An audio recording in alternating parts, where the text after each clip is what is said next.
Bismillahirrahmanirrahim. Assalamualaikum warahmatullahi wabarakatuh. Alhamdulillahi rabbil alamin.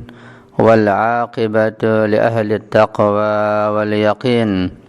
Wala udwana illa ala zalimin. Ashhadu an la ilaha illallah wahdahu la syarika lah. وأشهد أن سيدنا ونبينا محمدا عبده ورسوله اللهم صل على فاطمة وأبيها وبعلها وبنيها وسر المستودع فيها بعدد ما أحاط به علمك اللهم كن لوليك الحجة بن الحسن صلواتك عليه وعلى آبائه في هذه الساعة وفي كل ساعة وليا وحافظا وقائدا وناصرا ودليلا وعينا حتى تسكنه أرضك طوعا وتمتعه فيها طويلا برحمتك يا أرحم الراحمين ربي اشرح لي صدري ويسر لي أمري wahlul 'uqdatam min lisani yafqahu qawli amma ba'du. Ma'asyiral ikhwal mu'minin wal akhwat al mu'minat wal muslimin wal muslimat rahimakumullah. Alhamdulillah wa syukrulillah. Pada malam yang mulia ini, malam Jumat, kita bisa berjumpa kembali lewat kajian tafsir secara sederhana. Pada pertemuan yang lalu, yaitu pertemuan kita yang ke-40, kita sudah membahas tentang tafsir surat Al-Baqarah ayat 94 dan 95, kemudian ayat 96. Pada pertemuan yang ke-41 ini kita masih melanjutkan tafsir ayat tersebut yang masih tersisa. Ada beberapa hal yang perlu kita pahami dengan baik di sini terkait dengan ayat tersebut. Pertama, ayat itu menjelaskan tentang bilangan tahun, yaitu 1000 tahun. Ma huwal murad min al-a'wamil alf? Apakah yang dimaksud dengan 1000 tahun?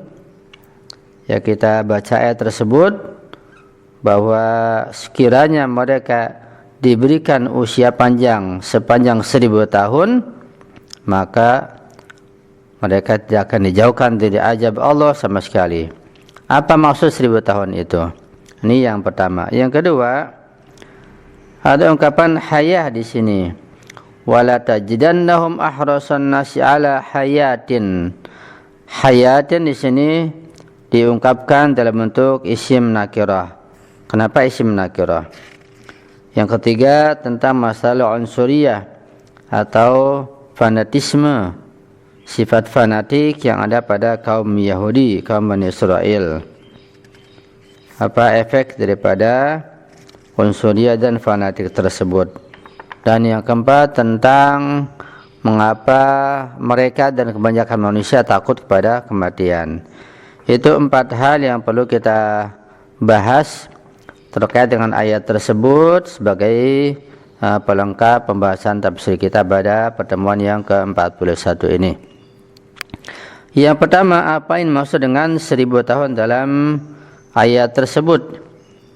Yaitu yang terdapat pada ayat 96. Wa minal ladzina asyraku yawaddu ahaduhum law yu'ammaru alfasana.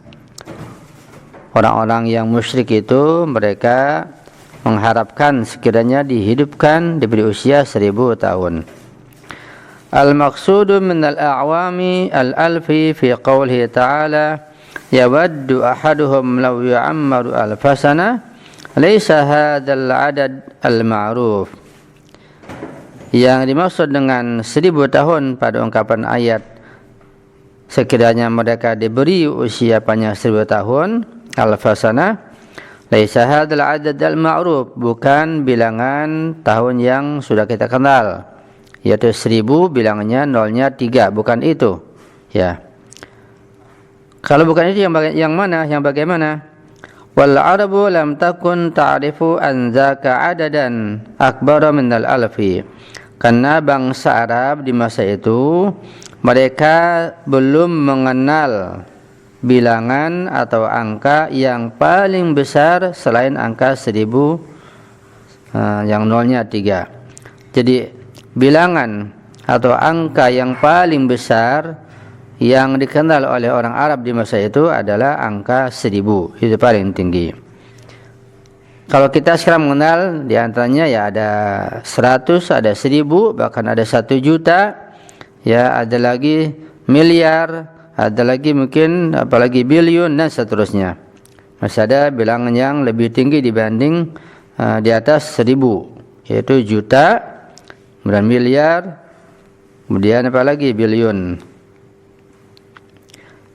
Wal arabu lam takun ta'rifu an zaka adadan akbar min al-af. Arab ketika itu belum tahu angka yang paling tinggi selain angka 1000.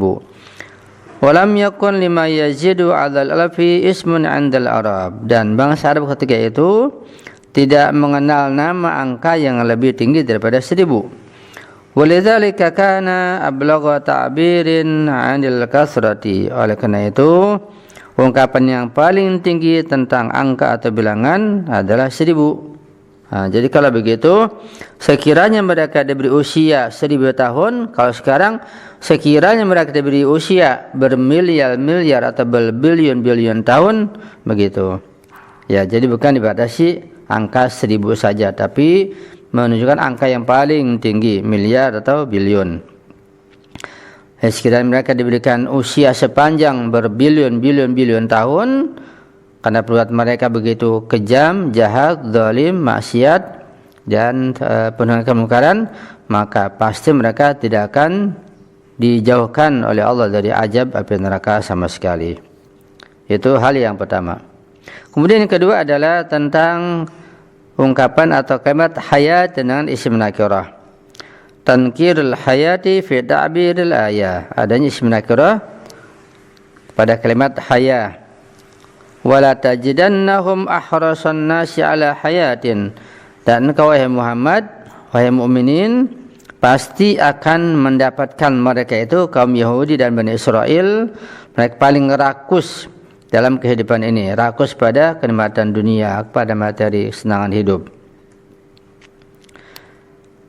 Tufidul istihanah wa tahqir. Adanya hayat dengan isim nakirah itu menunjukkan kehinaan dan kekecilan, kerendahan dunia ini.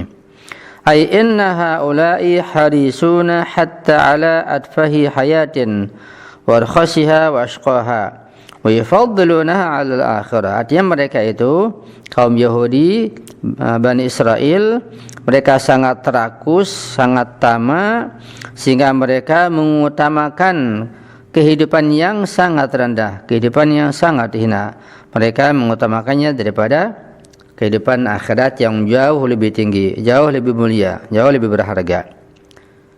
Itulah mereka mendapat kecaman dari Allah Subhanahu wa taala karena mereka malah memilih sesuatu yang rendah, yang hina dan melupakan yang sangat berharga. Tentu enggak bisa dibandingkan sesuatu yang terbatas dengan yang tidak terbatas. Kehidupan dunia, kenikmatan dunia, nikmat materi sangat terbatas, hanya berapa tahun saja. Walaupun 1000 tahun katakanlah, tapi kehidupan akhirat, nikmat akhirat selama-lamanya enggak bisa dibandingkan. Betapa hinanya orang yang memilih kehidupan dan kenikmatan di dunia ini melupakan kehidupan akhirat. Kita harus pilih dua-duanya. Fid dunya hasanah, fil akhirati hasanah. Kita pilih hidup di dunia dengan penuh kenikmatan, ketentraman, kebahagiaan, kedamaian. Di akhirat kita pun akan mendapat kebahagiaan yang abadi selama-lamanya. Itulah orang yang beriman.